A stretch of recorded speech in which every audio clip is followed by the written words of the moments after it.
আসসালামু আলাইকুম ভিউয়ার্স, আজকে আপনাদেরকে টিএসসির ভাইরাল ধনেপাতা ভাজা করে দেখাবো। এটা আমি যেদিন খাইছিলাম আমার অনেক বেশি মজা লাগছিল। পরে রেসিপিটা ওদের থেকে দেখে নিছি। একটু গোড়া সহ ধনেপাতাটা পরিষ্কার করে ভালো করে ধুয়ে নিতে হবে। তারপর হালকা করে লবণ ছিটায় দিলাম।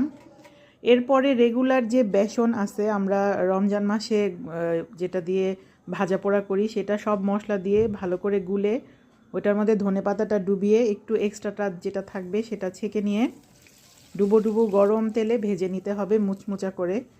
এপিট ওপিট উল্টে বাদামি করে ভেজে নিলেই কিন্তু ধনেপাতা ভাজাটা রেডি।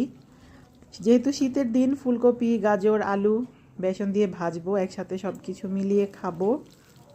তো আমার কিন্তু ভাজা হয়ে গেছে। যে কোনো চাটনি অথবা সস দিয়ে খেতে দারুণ মজা। আমি আগে জানতাম না এই জিনিসটা যে করা এত সহজ। বাকি ভাজা পোড়াগুলো আমার হয়ে গেছে, এবার টেস্ট করার পালা। এই যে মচমচা গরম গরম ধনেপাতা ভাজা খেতে অনেক বেশি টেস্টি, অবশ্যই আপনারা ট্রাই করবেন। গুচ্ছটা এরকম একটু হালকা হইলে ভাজাটা আরও মচমচা হয়। ট্রাই করে দেখবেন বাসায়। Please subscribe my channel, follow my page.